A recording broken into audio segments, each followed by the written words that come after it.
good day, gentlemen. It's a good day to think about responsibility. If you're willing to accept the responsibility that you have to protect this team and this school and this town. And make no mistake about it, gentlemen, we're in the business of winning. The expectations couldn't be any higher. Can you be perfect? Let's go on one. Ready? I guarantee you it'll knock your socks off if you're not used to Texas high school football. You're smaller, and you're going to be smaller every week. It's really hard to find something more exciting, more intense, more emotional.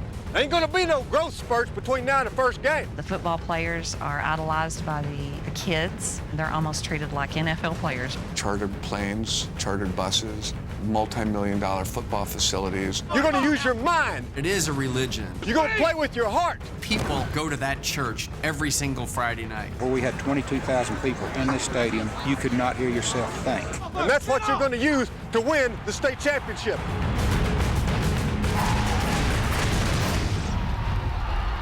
I was made aware of the book about 12 years ago when it first came out because my cousin wrote it. I read it and I was really blown away by it. If I was writing fiction, I could not have made up the things that happened. I don't have the imagination. I think very few people could. The film, like the book, chronicles the 1988 Odessa Permian Panthers bid for their 6th state championship. Can you talk a little about the expectations you feel from the community to win a state championship? Well, sir, it's about 105 degrees. I'm looking at about 200 Permian alumni. There's 6, maybe 7 Division I college recruiters. And it's 6 in the morning. How do you think we feel? What's it like being the quarterback? Do you think you can handle it? If you got a receiver getting jammed inside, what will you do with your brain? Yeah, I hope so. What will your brain do? You'll throw outside. Throw it outside. You'll throw outside. Odessa's a small town. When you screw up, everybody knows about it. Hold on to the damn ball, Donnie. Should we believe the hype? What hype? The hype about Boobie Miles? No, hype is something that's not for real. I'm all real. Boobie was a heck of a player. Boobie, once again, running downfield. He had all the talent in the world. I was, 5'11", 6 foot, 195 pounds. I could run a 4.4, 4.5, 40. I was strong and fast, quick. I was like a Walter Payton / Earl Campbell. 45. Boobie, that's my nephew out there. The boy can play some football, I'm telling you. Boobie was an excellent runner. He made people miss. He was large. He could run over you or run around you, and he had speed. Okay, who's your guy's favorite player? Boobie Miles. Boobie was the big cat, the top dog. This was supposed to be his year. He was good. I mean, people were looking at Boobie Miles from his sophomore and junior year forward, and he had some serious players looking at him. He can spin left, he can spin right, don't make no difference. He can block, tackle, score the touchdown, snap the ball, hold the snap, and get the extra point. Hell, the boy will fill up the Gatorade cooler, walk the dog, and paint your backboards. He was cocky. Can be read as cocky. He was cocky. Yes, he's a very cocky young man. Everybody said I was cocky. I was cocky, but it's just the way I like to play the game. God made black beautiful. God made Boobie beautiful. Boobie gonna knock him out with black knights on his feet. Ain't that right? You know, I'm gonna stand up. If I lose, I lose. You know what I'm saying? I win, I told you so. He was the one that would draw the line in the sand and say, all right, suckers, let's go. He'd get in their face. And you kind of, well, he's done popped off now. We got to go now. Boobie was very confident. He's a charming guy. I mean, he had a lot of charisma. I mean, people were drawn to Boobie. He was bold, but he wasn't trying to be bold. It just was who he was. But I can remember him as a freshman and a sophomore in high school. And he was one of the best running backs I've ever seen. He really was. Nobody's going to catch this. Let me tell you, folks, Boobie Miles is worth the price of admission. You'll always hear about Boobie Miles from this day on if you're a Permian football player, a Permian football fan. Oh, but you let me kick the extra point. Not this time. Come on, you did enough. He'll always be a legend at Permian. Hi, Don. Hey, Karen. It's you. Do you like it? Do you like I it? think so. What is it? Rice Krispie. You like it, right? Yeah, I love it. Thanks. You're welcome.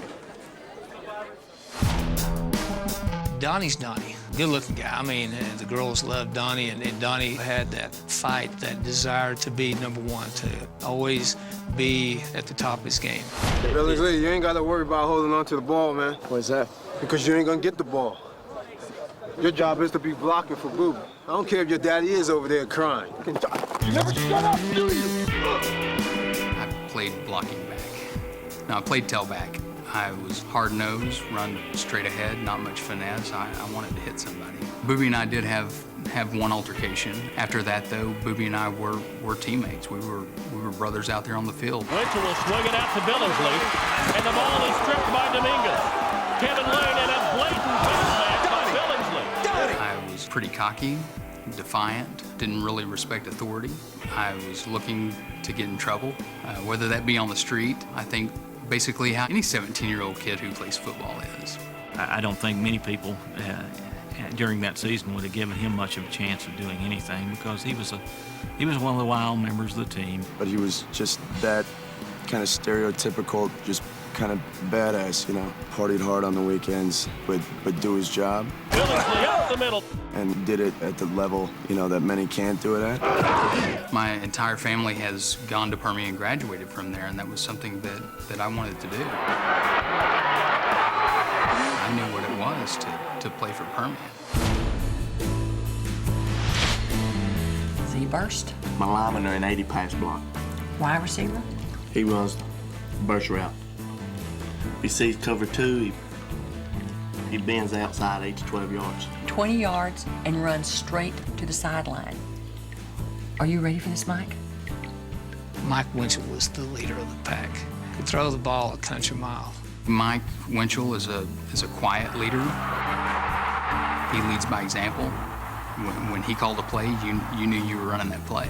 Really, when he was on the field, he was, you know, he was in his own world and really didn't worry about the pressures and everything. I'm not worried about what other people think or say or, you know, why'd he do that or why'd he do this. I'm just worried about, hey, they got confidence in me and they know I can win. And Mojo quarterback Mike Winchell throws down, drops back, and goes deep again. All year, you know, they go unnoticed so much, but that was a big key as our offensive line controlled that sucker today. But off the field, I think it was pretty hard for him. You didn't see him in with the social groups or, you know, at the different events, kind of reserved. A lot of times he was nervous. God, he was nervous a lot of times. But when the right decision had to be made, he made it.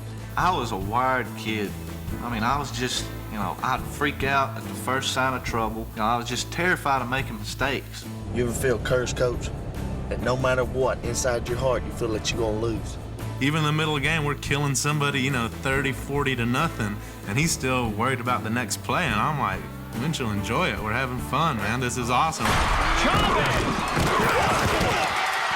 Chavez is playing like a man possessed. Brian was the smartest guy on our team as well as in our school. He would line up, and he's a big guy, strong, and would just roll over people. I would love to see, you know, as I'm running the ball, Brian leading the way, and there's going to be a collision. I would be one of the guys that would start getting on to guys that weren't doing what they were supposed to or that were maybe a little scared, stuff like that. When you look at him now, you'd be like, you know, he went to Harvard. He ain't played no football. Chavez could play some football. Good, tough kid. He loved to hit people.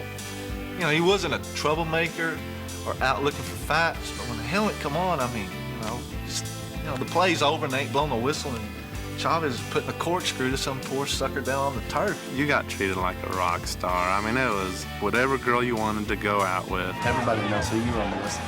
Everybody knows who you are, Mike. You're just automatically the most popular guys in school, went to the best parties. It wasn't a party unless you were there. I think everybody realized Brian was destined for bigger and better things. We gotta lighten up. 17. You feel 17? I don't feel 17.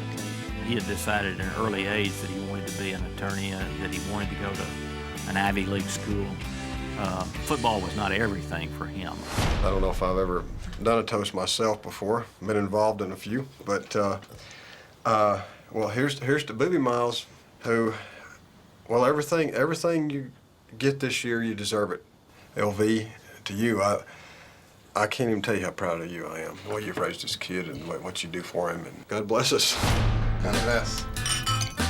Well, I was in a foster home for like a year, and my uncle found out I was in foster home. So him and my grandfather came and got me out of foster home, and I moved to Odessa, and I started living with him and his family. He found out I could run real fast, so he made me a running back. How y'all doing up there? Y'all doing all right? He was at practice every day, watching me practice, from elementary all the way through high school. He coached football and basketball at the boys' club, so he interacted with a lot of these kids around here. I've known Booby since 7th grade, and I have really fond memories of LV. You could tell, I mean, he loved Booby, and Booby loved him, and they had a really close relationship. Taught me how to spin, stiff arm. He taught me all that. The high knees, the cuts, taught me life. That's what he taught me too. But, you know, anytime that you take on a responsibility that really isn't really not your responsibility, you know, he stuck with me no matter what. You know, I know I gave him problems. You know, and he stuck with it. He didn't abandon me. He stuck with me. That's my hero, man. My uncle is my hero. And he passed away in 1998.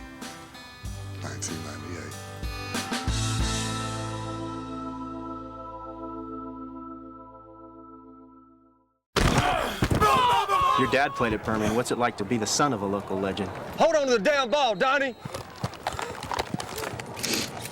Next question. Well, Charlie, he was a hero when he played ball in high school. He was an all-state athlete and went on to play a little bit of college ball. Are you sure he's part of your gene pool, Charlie? And there was always kind of friction there because his father had played for the school as well, for the Permian Panthers. Had taken them to state and was really, you know, his name was kind of carved in gold throughout the town.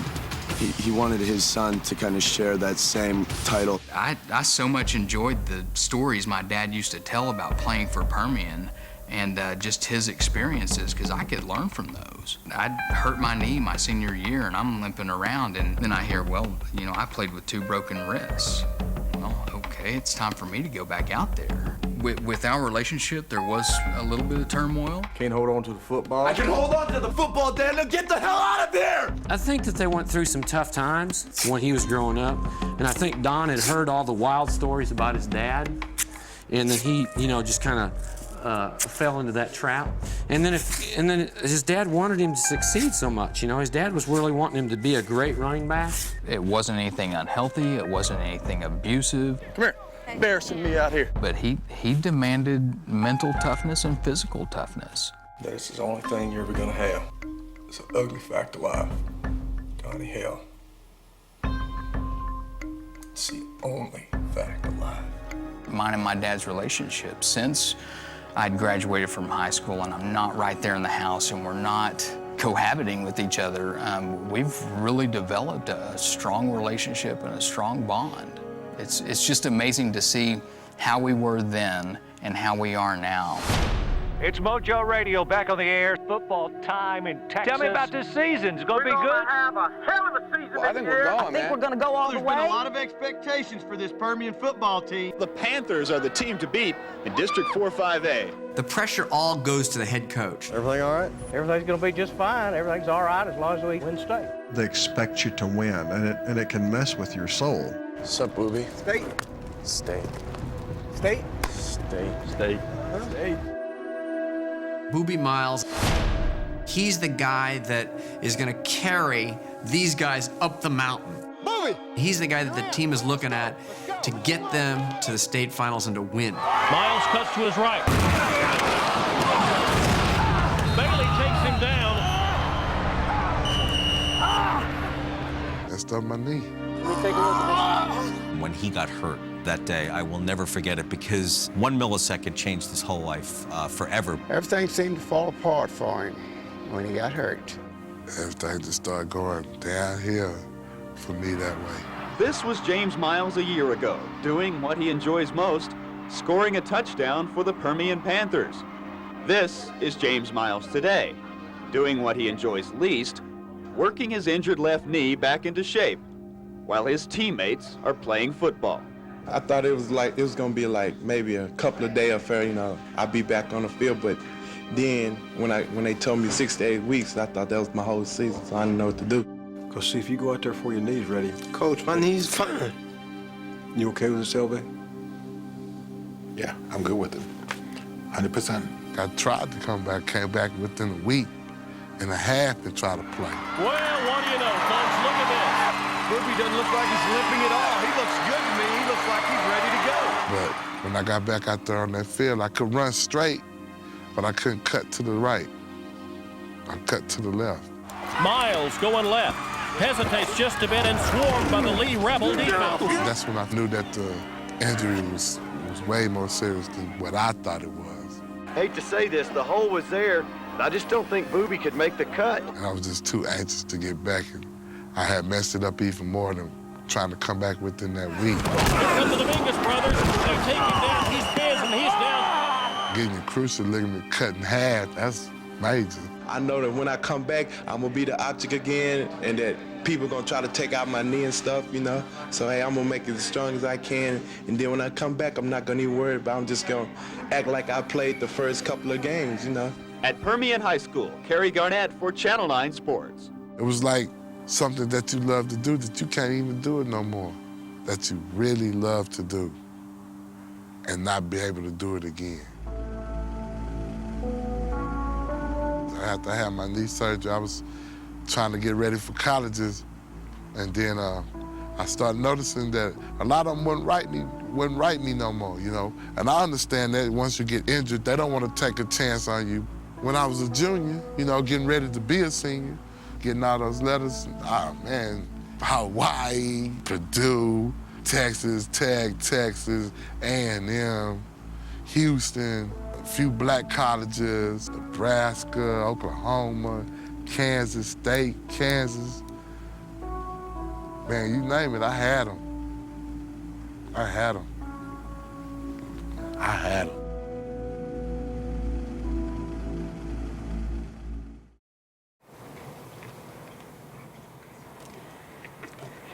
Now, what we gonna do? I can't do nothing else but play football. Hey, don't worry about that. Don't worry about I can't do nothing else? Be all right. I can't do nothing else but play football. Couldn't play football no more. I couldn't get my family out the ghetto being hurt. You feel what I'm saying? That was my ticket to help me and my family get out, because for some strange reason I just knew I was gonna go to the NFL. But it didn't happen that way. All he knew, all he did, what gave him joy was football. It was like taking away his hands and his eyes. Yeah, his way that he spoke, which was on the field. I had to, you know, get a 9 to 5 if I was gonna live in my uncle's house, you know. But it's so hard to find a job out here where you can actually make some money. You know, it's just a shame that there were no other options for Booby at that point, because really he had gained a lot of his status just through football. I don't think anybody at that time had ever really pushed him to study a lot. That's the tragedy in that situation. The education, man. You got to get it. You know, I'm a living proof example. You got to have it, man. Got to have your plan B if plan A is not working for you. God has something else planned for me, I guess. I guess all of this, I don't know. Maybe I would have never had my twins. Maybe I wouldn't be as good a father as I am now if I would have. You understand what I'm saying? I look at it like that. That's how I look at it. Keeps me from going crazy. You dig what I'm saying? Permian's going to battle Dallas Corner for the Texas 5A state championship. Jack, this is going to be an all-out war. You got room for one more? Absolutely. I wish I could go back and just kind of be more free-willing about it, because I was very uptight. And it's not that, you know, if I'd have known then what I know now, I still might have been the same way, but I'd enjoyed it more. As far as that season, I don't have any regrets playing ball. I mean, it was just, you know, the funnest time I've ever had. You know, you go through that with these guys, and you're always going to bleed a little black and white.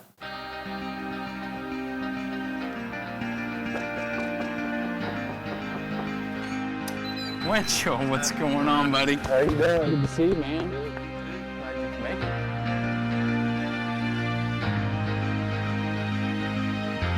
Winchell! What's up? How are you? All right, how you doing?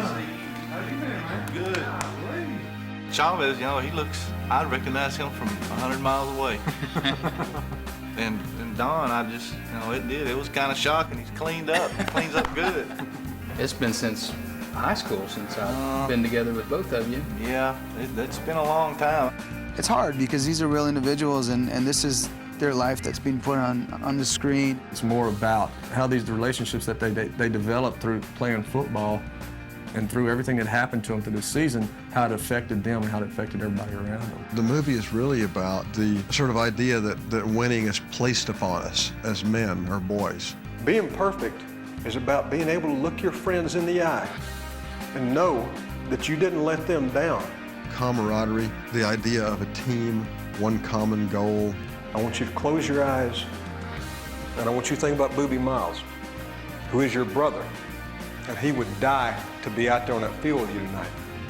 At 17 years old, they get to a place of manhood, not by winning, but through process and learning how to cope with the world for 50 more years. My hope would be in 40 years, Boobie Miles is somewhere with his grandchildren, and he can show them this movie, and it's a good experience for him.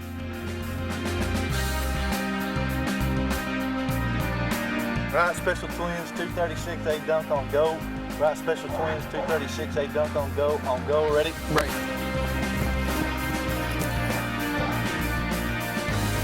That's how it should have gone right there.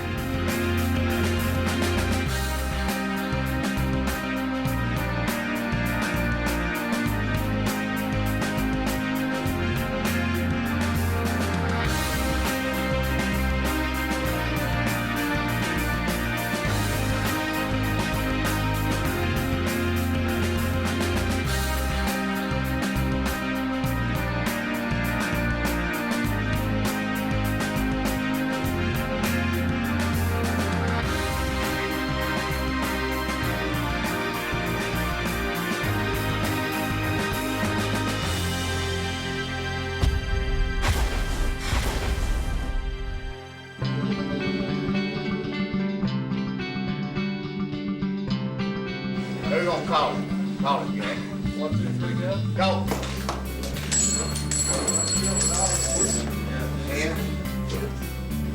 In the playoffs, and the Midland High will not be going to the playoffs. Let's start first with the Congratulations. The tradition-rich Permian Panthers and the controversial Dallas Carter Cowboys. Carter, loaded with talent, had Permian off balance all day. The weather would play a key role in this one. It was cool and rainy. Permian had trouble. Our kids left everything they had on the field, and I'm extremely proud of our players and for what they've accomplished this season.